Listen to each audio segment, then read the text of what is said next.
तो चलिए भाई हम लोग शुरू करते हैं आज का हमारा टॉपिक क्या है? लिविंग सिस्टम, है ना।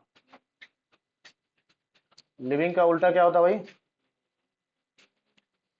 लिविंग का उल्टा क्या होता है? बहुत अच्छे।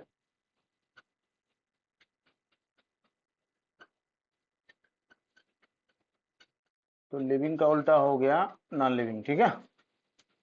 तो आज हम लोग जो है किसको देखेंगे?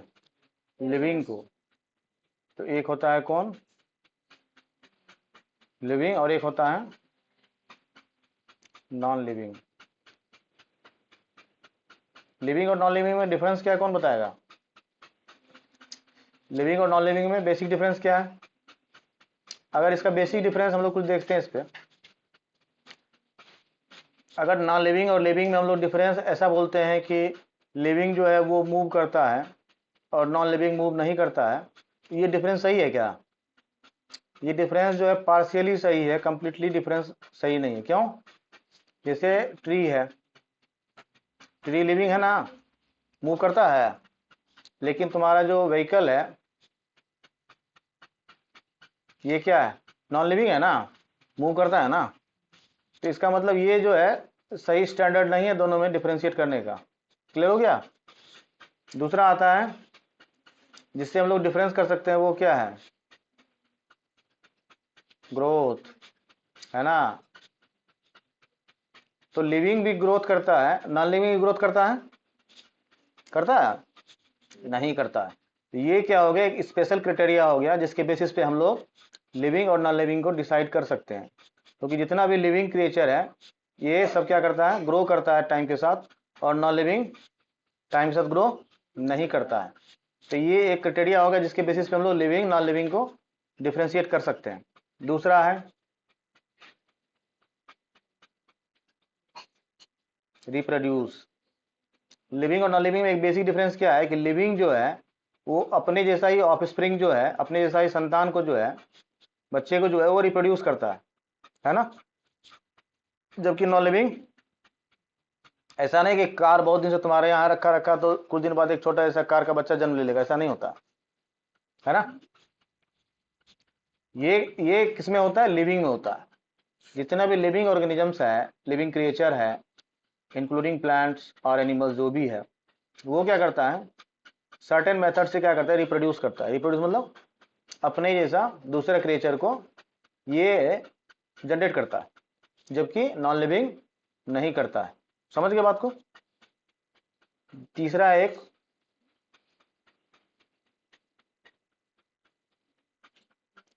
है ना, देखो भाई इसमें दो वर्ड आता है, इसको समझना थोड़ा सा, मतलब ग्रामर के पॉइंट ऑफ व्यू से है। एक वर्ड है ये होता है ब्रेथ। इसका मतलब क्या होता है? ये है नाउन। ये क्या है? नाउन। तो और एक है, ये ई लगा हुआ है लास्ट में, देखो ये है वर्ब। दोनों वर्ड में ये डिफरेंस होता है, ठीक है। समझ गए अंतर दोनों में?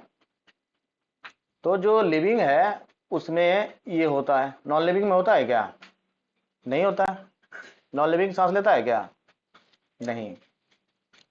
समझ गए? जबकि लिविंग जो है वो ब्रीदिंग करता है। तो ये बेसिक डिफरेंस है लिविंग सिस्टम में और नॉन लिविंग सिस्टम्स में, ठीक है। तो बिना ज्यादा डिटेल में गए हम लोग इसको थोड़ा आगे बढ़ते हैं और देखते हैं। तो इसमें है अब नेक्स्ट चीज क्या? इसमें नेक्स्ट चीज है हमारा कि सारा लिविंग थिंग्स जो है वो क्या चीज से बना हुआ होता है भाई। तो कुछ एक लिविंग सेल्स का हम लोग एग्जांपल लेते हैं। पहले जानते हैं कि लिविंग सेल्स बना हुआ किससे होता है। तो लिविंग सेल्स क्या चीज से बना हुआ होता है? लिविंग सेल्स बना हुआ होता है सेल्स से। सेल्स क्या होता है? सेल्स को बोलते हैं क्या हम लोग? ये स्ट्रक्चरल और फंक्शनल यूनिट होता है, स्ट्रक्चरल एंड फंक्शनल यूनिट होता, ठीक है। यूनिट मतलब समझ में आ रहा है? इसी का रिपीटेशन से हम लोग क्या बनाते हैं, कोई भी ऑर्गेनिज्म बनाते हैं। ठीक है भाई, किसका रिपीटेशन होता है? जैसे एक बिल्डिंग है, एक वॉल बनाना है, मान लो ऐसा करके वॉल बना हुआ है, तो ये क्या चीज से बना हुआ होता है? इसका यूनिट क्या होता है? खुद समझ में आ जाए क्या चीज का यूनिट है ना। तो ये जैसे एक जो है, ये इसको अगर हम लोग निकालें तो ये क्या है, एक ब्रिक है। इसी का रिपीटेशन है क्या, एक वॉल, और फिर इसी से बनता है पूरा घर। ऐसा ही सिस्टम होता है लिविंग ऑर्गेनिजम्स में भी, जिसका बेसिक यूनिट क्या होता है, सेल। फिर इसका कॉम्बिनेशन से, जैसे इसमें वॉल बना तो इसमें क्या बनता है, टिश्यू बनता है। फिर टिश्यू से एक एक रूम बनाए, मान लो ऐसा एक रूम यहाँ बनाए, फिर एक रूम यहाँ बनाए, फिर एक रूम यहाँ बनाए, एक रूम यहाँ, इससे बनता है हमारा घर। ठीक है भाई, ऐसा ही डिफरेंट टाइप्स ऑफ टिश्यू से बनता है ऑर्गन, है ना।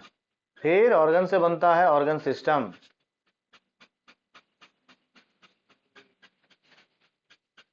जैसे हार्ट क्या है, एक ऑर्गन है।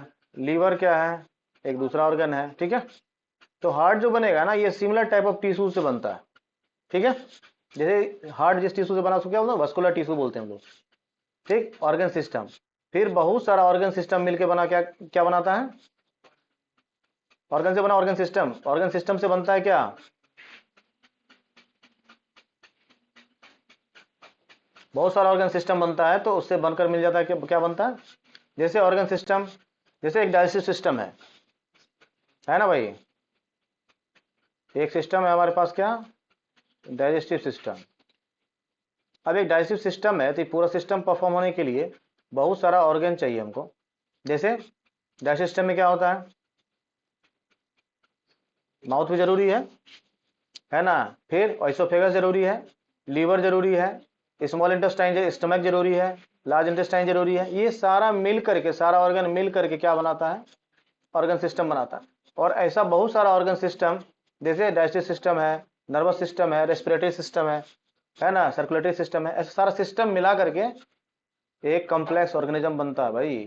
ठीक है, तो ये पूरा एक लिविंग क्रिएचर जो है उसका सिस्टम हुआ। तो कुछ एक लिविंग सेल्स में हम लोग देख लेते हैं, जैसे बैक्टीरिया सेल्स है, वो लिविंग सेल्स है। प्रोटोजोआन सेल्स है, लिविंग सेल्स है। प्रोटोजोआन सेल्स मतलब जैसे अमीबा है, अमीबा को किस ग्रुप में रखते हैं, प्रोटोजोआ में रखते हैं भाई। उसे से फंगस का सेल है, या बहुत सारा प्लांट का सेल है, बहुत सारा एनिमल सेल्स है। तो जैसे बैक्टीरिया है, प्रोटोजोआन सेल्स है, ये सब किस में आता है, एनिमल सेल्स में। इसको हम लोग डिटेल में आगे देखेंगे। तो प्लांट का सेल हो और एनिमल का सेल हो, प्लांट सेल हो चाहे एनिमल सेल हो, दोनों में सेल होता है। दोनों का सेल का स्ट्रक्चर थोड़ा डिफरेंस होगा। इस डिफरेंट स्ट्रक्चर को हम लोग भी थोड़ा देखेंगे आगे। ठीक है, तो आगे देखिए। अब है प्लांट सेल्स। प्लांट सेल्स की क्या खासियत होती है, प्लांट सेल्स कैसा होता है, इसको देखते हैं। प्लांट सेल्स क्या होता है, प्लांट किंगडम जो है पूरा का पूरा, है ना। प्लांट किंगडम में कौन आता है, जितना भी स्पीसीज है प्लांट्स का,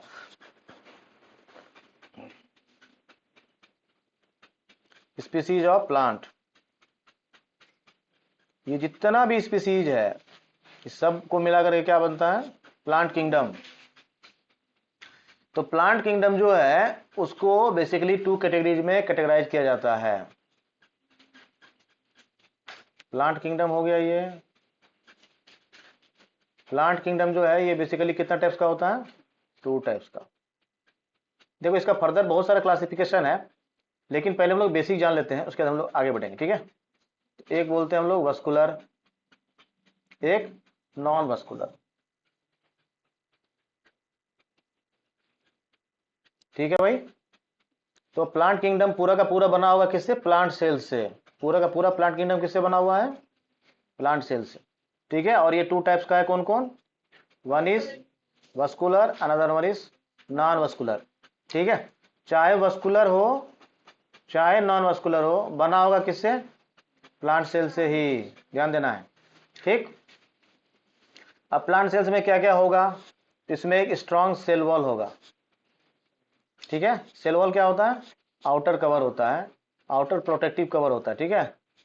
उसके बाद इसमें वैक्यूल्स होगा, और ये कैसा होगा, लार्ज होगा, लार्ज वाटर वैक्यूल्स होता है, और बहुत सारा क्लोरोप्लास्ट होता है।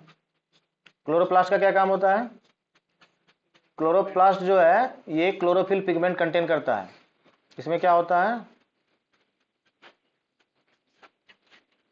क्लोरोफिल पिगमेंट होता है। अगर क्वेश्चन आता है कि प्लांट्स का जो लीव्स होता है उसका कलर होता है कैसा, ग्रीन, तो ग्रीन क्यों होता है भाई, due to the presence of chlorophyll pigment. और ये क्लोरोफिल पिगमेंट कहाँ पाया जाता है, क्लोरोप्लास्ट। जब प्लांट सेल्स को डिटेल में पढ़ेंगे तो बहुत सारा था, क्लोरोप्लास्ट, ल्यूकोप्लास्ट, ऐसा बहुत सारा होता है। तो डिटेल में नहीं जाते हुए हम लोग ब्रीफ में पढ़ते जाते हैं पहले इसको। और ये जरूरी है किसके लिए, फोटोसिंथेसिस के लिए, ठीक है। और फोटोसिंथेसिस क्यों जरूरी है, for the production of energy और फूड प्रोडक्शन, इसके लिए जरूरी है क्या, फोटोसिंथेसिस। फोटोसिंथेसिस के लिए नेसेसरी चीज क्या है,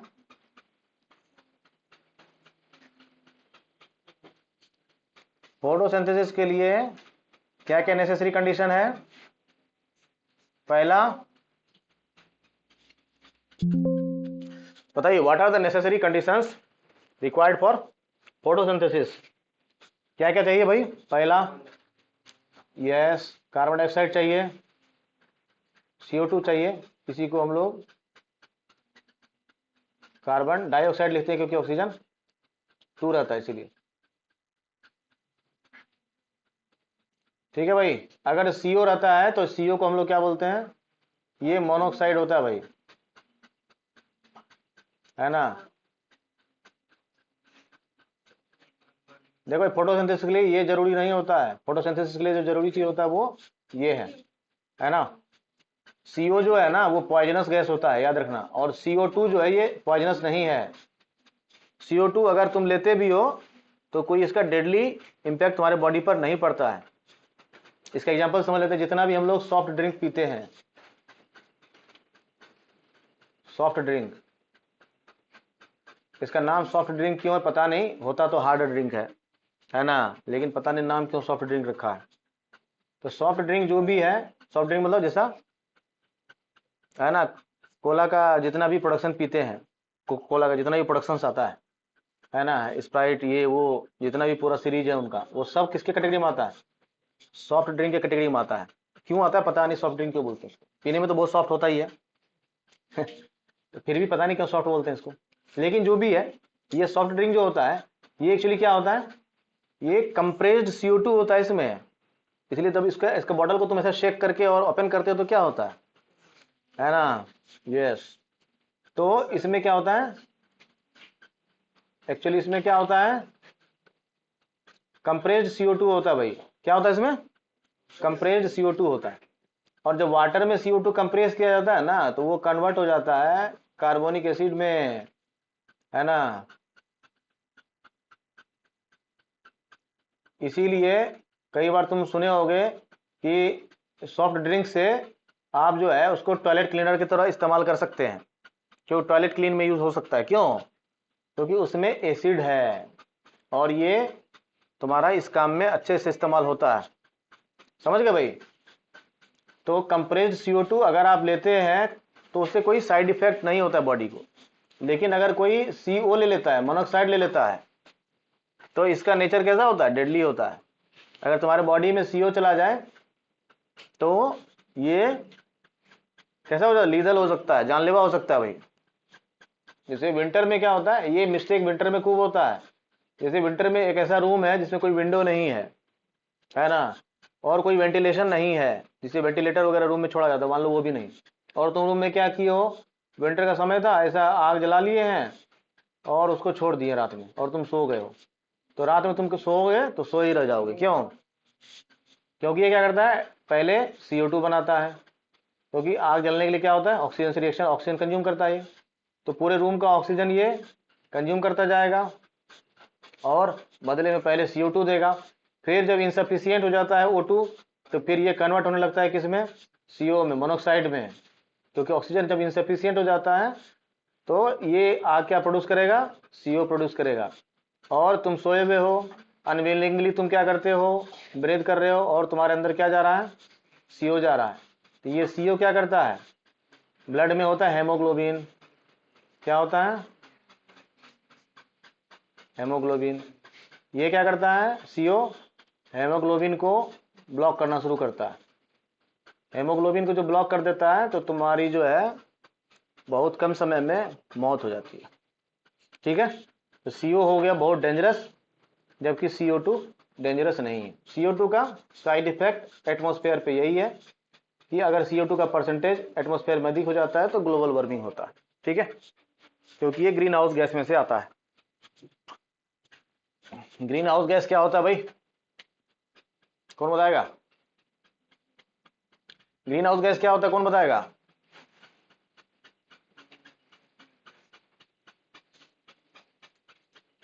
चलिए भाई, इसको हम लोग बात के लिए रखते हैं, पता करना ग्रीन हाउस गैस क्या होता है। आगे देखिए, तो फोटोसिंथेसिस के लिए जो प्राइम रिक्वायरमेंट होता है वो क्या क्या होता है, CO2 चाहिए, दूसरा सनलाइट चाहिए भाई, प्रेजेंस ऑफ सनलाइट मैंडेटरी है। ठीक है, थर्ड चीज वाटर। ठीक है, ये चाहिए होता है। अब रूट जो है उसका काम क्या होता है, लीव्स तक इसको पहुंचाना। ठीक है, तो अभी जब हम लोग डिटेल में कभी पढ़ेंगे तो हम लोग प्लांट में जानेंगे, 2 टाइप्स का सेल्स होता है, वन इज कॉल्ड फ्लोएम और another one is called xylem. तो जाइलम जो होता है ना, उसका काम होता है कि वाटर और मिनरल्स को लीव्स तक ट्रांसपोर्ट करना। ठीक है, तो लीव्स तक क्या आ गया, वाटर आ गया, मिनरल्स आ गया। उसके बाद लीव्स जो है वो डायरेक्टली CO2 ले लेता है, कहां से, एटमॉस्फेयर से, और सनलाइट का अगर प्रेजेंस है तो इस केस में क्या होता है, plants prepare their on food. ठीक है भाई, तो फोटोसिंथेसिस हो गया, उससे फूड बन गया, फूड प्रोडक्शन हो गया, फूड प्रोडक्शन हो गया तो उससे प्लांट को मिल गया क्या, एनर्जी। समझ गए, तो ये होता है फोटोसिंथेसिस। एक डिटेल हम लोग जो है लेक्चर इस पे फोटोसिंथेसिस पे बाद में देख लेंगे। आगे बढ़ते हैं, अब है प्लांट सेल्स को थोड़ा डिटेल में हम लोग देखते हैं। भाई प्लांट सेल्स थोड़ा डिटेल में क्या होता है, तो ये है प्लांट सेल का एक बेसिक स्ट्रक्चर। ये नहीं समझना है कि प्लांट सेल है तो वो बिल्कुल ऐसा ही होता है, समझ गए, जरूरी नहीं कि ऐसा ही होता है। प्लांट सेल जो है अगर इसको डिटेल में बनाएंगे हम लोग तो इसका स्ट्रक्चर ऐसा टाइप से होता है। ये अभी हम लोग सिर्फ समझने के लिए ऐसा बना रहे हैं। ठीक है, किसी दिन हम लोग और डिटेल्स में इसको जानेंगे। प्लांट सेल्स का जो बाहरी स्ट्रक्चर होता है वो इस टाइप का होता है। ठीक है, जिसमें ये सेल वॉल हो गया और ये सेल मेम्ब्रेन हो गया। इसी के अंदर जो है इसका वैक्यूल्स होता है, साइटोप्लाज्म होता है, और भी बहुत सारा सेल ऑर्गेनेल्स होता है।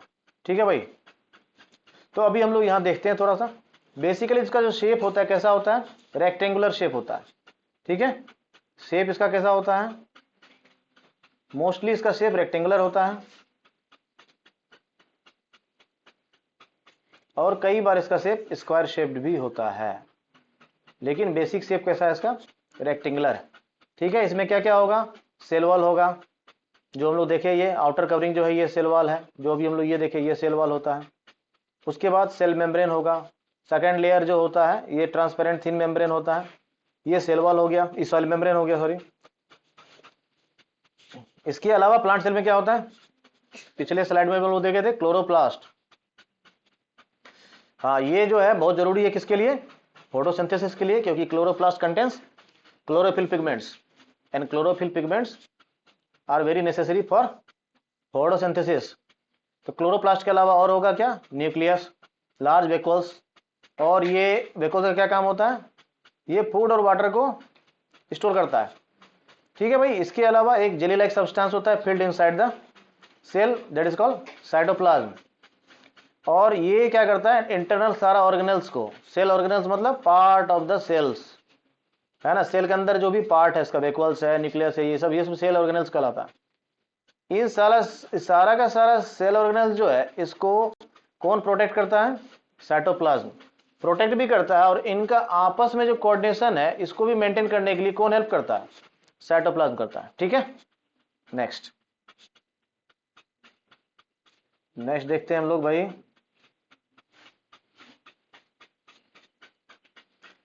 नेक्स्ट है प्लांट सेल्स में भी दो तरह का होता है, एक सिंगल सेल्ड भी हो सकता है और एक मल्टी सेल्ड भी हो सकता है। मल्टी सेल्ड में, मल्टी सेल्ड ऑर्गेनिजम्स को हम लोग मल्टी सेलुलर ऑर्गेनिजम्स भी बोलते हैं। क्या बोलते हैं इसको? बोलते हैं multi cellular organisms, multi cellular organisms. ये प्लांट में भी होगा, एनिमल्स में भी होगा। ठीक है।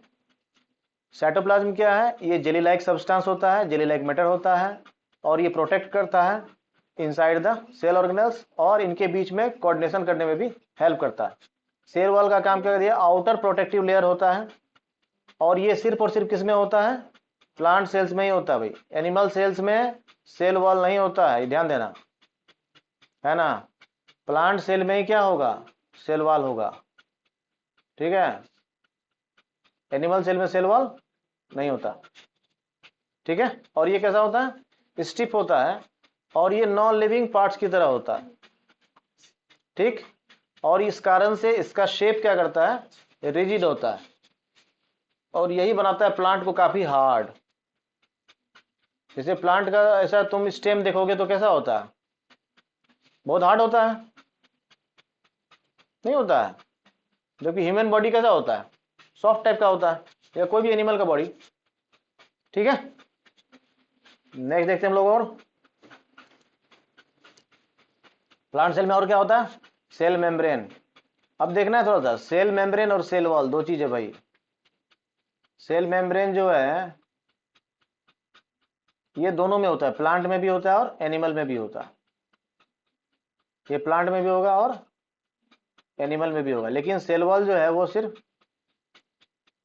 सेल वॉल जो है ये सिर्फ प्लांट में ही होता है। ये डिफरेंस याद रखना है।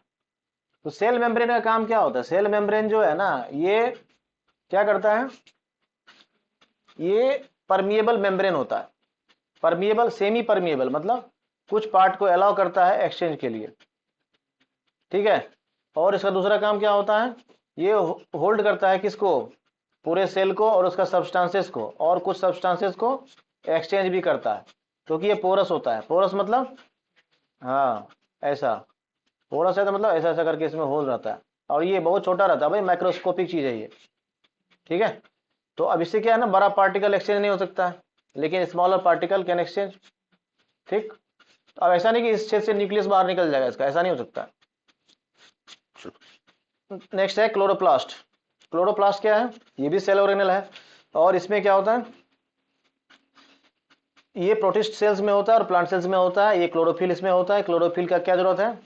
क्लोरोफिल जो है वो हेल्प करता है किसमें? फोटोसिंथेसिस में, और ये सन एनर्जी को स्टोर करने में भी हेल्प करता है। ठीक। तो अभी हम लोग इसके लिए फोटोसिंथेसिस को भी देख लिए, और प्लांट्स आर प्रोड्यूसर्स मतलब plant can prepare their on food, है ना, याद रखना है। तो प्लांट्स आर प्रोड्यूसर्स, और एनिमल्स क्या कहलाता है? इसलिए एनिमल्स कहलाता है कंज्यूमर्स। क्या कहलाता है? एनिमल्स कंज्यूम करता है। एनिमल्स अपना फूड प्रोड्यूस नहीं करता है। एनिमल जो है अपना फूड के लिए या तो डायरेक्टली प्लांट पे डिपेंड करता है, या तो डायरेक्टली दूसरे एनिमल्स पे डिपेंड करता है, और फिर वो एनिमल जो है वो प्लांट पे डिपेंड करता है। इसका मतलब क्या हुआ? जितना भी एनिमल्स है वो डायरेक्टली और इनडायरेक्टली किस पर डिपेंड करता है? प्लांट पर ही डिपेंड करता है। क्लियर हो गया भाई? तो नेक्स्ट देखते हैं हम लोग। नेक्स्ट देखते हैं हम लोग। हाँ भाई, नेक्स्ट है एनिमल सेल्स। एनिमल सेल्स जो है ये कैसा होता है? स्फेरिकल शेप्ड होता है। देखिए भाई, हम लोग जो है ऐसा, इसको ऐसा करके एनिमल सेल्स को ऐसा बना देते हैं कि भाई ऐसा स्ट्रक्चर होगा, ये न्यूक्लियस होगा इसमें, और जो इनसाइड का फील्ड होगा उसको हम लोग क्लोरो क्या बोलते हैं? साइटोप्लाज्म। लेकिन ऐसा है, ऐसा डायग्राम के लिए हम लोग ऐसा दिखाते हैं, लेकिन एक्चुअली क्या है? ये कैसा होता है? ये कैसा होता है? ये ऐसा सर्कुलर नहीं होता, ये सर्कल हुआ, क्योंकि प्लेन में ऐसा बनाना चाहिए। एक्चुअली इसका शेप क्या होता है? स्पेरिकल होता है। कैसा होता है? स्पेरिकल मतलब जैसे फुटबॉल है, वॉलीबॉल है ना, ऐसा करके है। है ना, ऐसा करके। ये 3D में होता है भाई, गोल जैसा, जैसा एग होता है ना। एग को हम लोग क्या करते हैं, हम लोग ऐसा बना देते हैं, है ना, लेकिन ऐसा तो होता नहीं, ये तो 3D शेप में चीज, 3D में होने वाला चीज है। तो वैसा ही सेल जो होता है ना, ये स्फेरिकल होता है, सर्कुलर नहीं होता। तो ये स्फेयर है ना, राउंड शेप्ड में हम लोग को दिखता है, लेकिन होता कैसा है, स्फेरिकल शेप्ड होता है। ठीक, और सेल मेम्ब्रेन है इसमें, जो सेल हम लोग देखेंगे नेक्स्ट स्लाइड में हम लोग देखेंगे। तो उसमें कुछ पार्ट होता है, जैसे पहला सेल मेम्ब्रेन है, साइटोप्लाज्म है, न्यूक्लियस है, और कुछ कुछ सेल में वैक्यूल्स भी होता है, जिसमें कि फूड और केमिकल्स स्टोर किया जाता है ना, वो स्टोर करता है। जैसे हम लोग अमीबा में कभी देखेंगे कि अमीबा में जो सेल डिवीजन होता है या अमीबा का जो फूड इनटेक होता है, तो उसमें हम लोग देखेंगे कि कैसे वैक्यूल्स जो है वो कैसे काम करता है। ठीक है भाई, ये देखिए, ये एक नॉर्मल एनिमल सेल का डिजाइन है। इसमें ये दिखाने की कोशिश की गई है कैसे स्फेरिकल शेप होता है। ठीक, तो सेल के अंदर जो सबसे बड़ा सेल ऑर्गेनेल होता है वो क्या होता है, न्यूक्लियस होता है। ध्यान देना है, किसी भी एनिमल सेल में जो सबसे बड़ा सेल ऑर्गेनेल होगा वो क्या होगा, न्यूक्लियस होगा। और जो सेल का कवर होता है, आउटर कवर, ये सेमी परमिएबल होता है, और इसको हम लोग क्या बोलते हैं, मेम्ब्रेन बोलते हैं। ठीक है, सेमी परमिएबल होने के कारण क्या करता है, ये भी एक्सचेंज करने में हेल्प करता है, इन एंड आउट। जो अनवांटेड सब्सटेंस है उसको बाहर कर दो, जो वांटेड सब्सटेंस उसको इन कर लो, है ना। ये काम कौन करता है, सेल मेम्ब्रेन करता है। ठीक है भाई, और ये क्या करता है, सारा का सारा सेल ऑर्गेनेल्स को क्या करता है, होल्ड करता है, और एक्सचेंज करने में हेल्प करता है कुछ एक सब्सटेंस को। एक साइज फिक्स है भाई, इसी साइज का सब्सटेंस एक्सचेंज हो सकता है, उससे बड़ा नहीं हो सकता जिस साइज का उसमें फोर्स है। नेक्स्ट है, जो मोस्ट ऑफ द सब्सटेंस है, मोस्ट ऑफ द पार्ट है सेल का, वो क्या होता है, फिल्ड होता है किससे, साइटोप्लाज्म बोलते हैं उसको। It is jelly like substance filled inside the cell. और ये सेल ऑर्गेनेल्स को हेल्प करता है किसमें, अपना पोजीशन मेंटेन करने में, आपस में कोऑर्डिनेशन करने में, आपस में एक्सचेंज करने में, आपस में इंटरेक्शन करने में। ठीक है भाई, कौन हेल्प करता है, साइटोप्लाज्म। ठीक, और इसमें सारा का सारा सेल ऑर्गेनेल जो होता है सस्पेंडेड होता है। Next one is nuclear membrane. Nuclear membrane क्या होता है, न्यूक्लियस जो है उसका भी कवरिंग होता है, उसको न्यूक्लियर मेम्ब्रेन बोलते हैं। हर एक न्यूक्लियस जो है वो न्यूक्लियर मेम्ब्रेन से कवर्ड होता है, और इसके अंदर भी कुछ न्यूक्लियर ऑर्गेनेल्स होता है। ठीक, और ये न्यूक्लियर मेम्ब्रेन क्या करता है, सेल के अंदर एक्सचेंज में मदद करता है। न्यूक्लियर मेम्ब्रेन में कुछ पार्ट अंदर लाना है, कुछ पार्ट बाहर लाना है, तो ये मेम्ब्रेन इसको हेल्प करता है। पहला, दूसरा, एक न्यूक्लियस का साइज को भी फिक्स करता है, कौन, न्यूक्लियर मेम्ब्रेन। ये इसका काम हो गया। नेक्स्ट देखते हैं, जैसे हम लोग प्लांट किंगडम देखे थे, दूसरे हम लोग एनिमल किंगडम देखते हैं। तो जैसे हम लोग प्लांट में देखे थे, तो प्लांट्स क्या होते हैं, प्रोड्यूसर्स होते हैं। प्लांट्स क्या होते हैं, प्रोड्यूसर्स होता है। प्रोड्यूसर्स क्यों बोलते हैं इसको भाई, क्योंकि ये फूड प्रोड्यूस करता है ना। और एनिमल्स को क्या बोलते हैं, कंज्यूमर्स बोलते हैं। एनिमल्स को क्या बोलते हैं, क्यों बोलते हैं, एनिमल्स इसलिए कंज्यूमर्स है ना, कि इसका प्रोड्यूस्ड फूड को कौन कंज्यूम करता है, फाइनली एनिमल्स ही करता है। पूरा फूड चेन जब हम लोग देखेंगे ना, तो फूड चेन में ये साफ साफ दिखता है।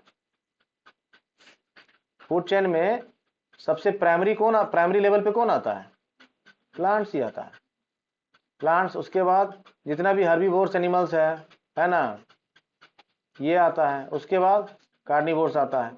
ठीक है, जैसे एग्जांपल लेते हैं, एक मान लो डियर है, वो क्या खाया, प्लांट। फिर एक लायन है मान लो, तो लायन जो है ना फूड चेन पे सबसे टॉप में होता है। लायन मतलब लायन या टाइगर जो भी है इस तरह का। फिर ये किसको खा लिया, इसको खा लिया, इसको हर्बीवोर्स को खा लिया। और फिर इसमें तुम देखोगे कि जैसे जैसे हम लोग फूड चेन में ऊपर बढ़ते हैं, रिप्रोडक्शन रेट स्लो होते जाता है। यानी जो प्राइमरी है उसका ग्रोथ सबसे ज्यादा होगा। सबसे ज्यादा होगा का मतलब, एक जो प्लांट है वो कितना सारा सीड प्रोड्यूस करता है, बहुत सारा सीड्स। एक मैंगो ट्री है, तो वो क्या 1 ईयर में एक ही मैंगो का सीड जनरेट करता है क्या, है ना, 1000 ऑफ सीड जनरेट करता है, क्योंकि इसका प्रोडक्शन रेट ज्यादा रखना जरूरी है। पूरे फूड चेन में जो जितना प्राइमरी लेवल पर रहेगा, उसका रिप्रोडक्शन रेट उतना फास्ट होता है। दूसरा, प्लांट के बाद आते हैं हम लोग हर्बीवोरस में। तुम देखोगे हर्बीवोरस एनिमल जो है, इनका भी रिप्रोडक्शन रेट बहुत हाई है उसके बाद देखोगे तुम कार्निवोरस एनिमल्स, टाइगर, लायन, है ना, ये बहुत, इनका रिप्रोडक्शन रेट क्या है, बहुत स्लो है। क्योंकि अगर पूरा मान लो फॉरेस्ट में टाइगर ही टाइगर हो जाए, फिर क्या होगा, फिर क्या हो जाएगा, अगर टाइगर का रिप्रोडक्शन रेट बढ़ जाए तो क्या होगा, पूरा फूड चेन नष्ट हो जाएगा, है ना, और पूरा का पूरा फॉरेस्ट ही फॉरेस्ट हो जाएगा, फिर नहीं हो जाएगा। ठीक है भाई, तो आगे देखते हैं हम लोग। फिर जितना भी एनिमल किंगडम का एनिमल्स है ना, इसको हम लोग 2-3 कैटेगरी में बांट सकते हैं। पहला है जो अभी मेंशन नहीं है, इसको हम लोग देख लेते हैं थोड़ा। एक है, इसको हम लोग माइक्रो ऑर्गेनिजम्स, और दूसरा मैक्रो ऑर्गेनिजम्स, ऐसा कर सकते हैं। ठीक है भाई, जो मैक्रो ऑर्गेनिजम्स है ना, उसको हम लोग फिर फर्दर क्लासिफाई करते हैं इनवर्टिब्रेट्स में और वर्टिब्रेट्स में। वर्टिब्रेट्स किसको बोलते हैं, जिसमें कि बैकबोन होता है ना।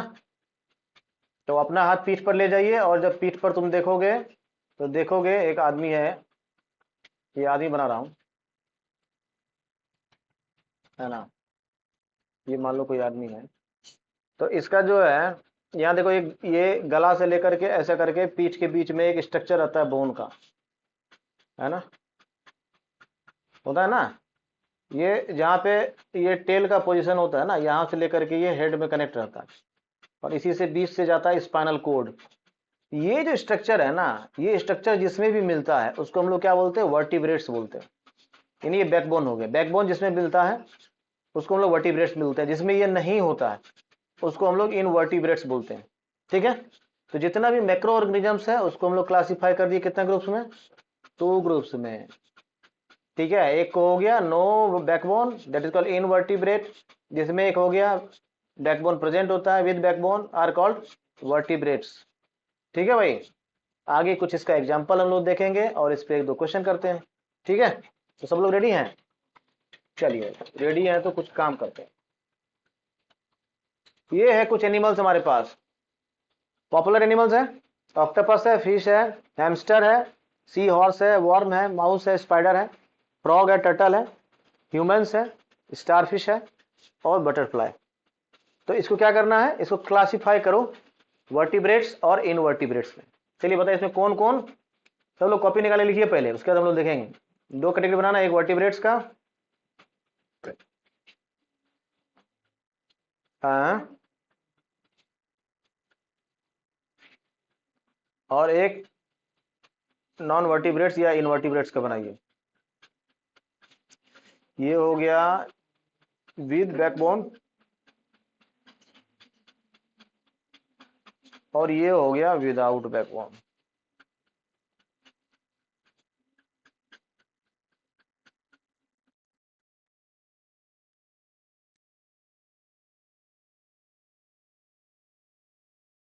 ये नॉन वर्टिब्रेट्स हो गया। ठीक है, चलिए इसको क्लासिफाई कीजिए, वर्टिब्रेट्स में कौन कौन आएगा और नॉन वर्टिब्रेट्स में कौन कौन आएगा। तो चलिए भाई देखिए, हम लोग क्लासिफाई करके देखते हैं आप कि कौन कौन वर्टिब्रेट्स में और कौन कौन इनवर्टिब्रेट्स में आता है। देखिए भाई, इनवर्टिब्रेट्स में कौन कौन आ रहा है, इनवर्टिब्रेट्स का मतलब क्या हो गया, विदाउट बैकबोन। ठीक है भाई, बटरफ्लाई हो गया, वर्म हो गया तुम्हारा, स्पाइडर जी हो गए, ऑक्टोपस हो गया, और स्टारफिश हो गया। इन सब में से किसी का वर्टिब्रेट्स नहीं होता है। और ह्यूमन हो गया, फ्रॉग हो गया, हैमस्टर हो गया, माउस हो गया, टर्टल हो गया, ये क्या था, सी हॉर्स, और ये क्या है, फिश, है ना। इन सब में क्या होता है, वर्टिब्रेट्स होता है। तो चेक करना है कितना कितना सही हुआ भाई, कितना कितना गलत हुआ। हाँ? एक गलत हुआ, कौन सा, फ्रॉग में तो होता है भाई। हाँ? चलिए भाई, तो आज के वीडियो में इतना ही, बाकी हम लोग नेक्स्ट वीडियो में देखेंगे।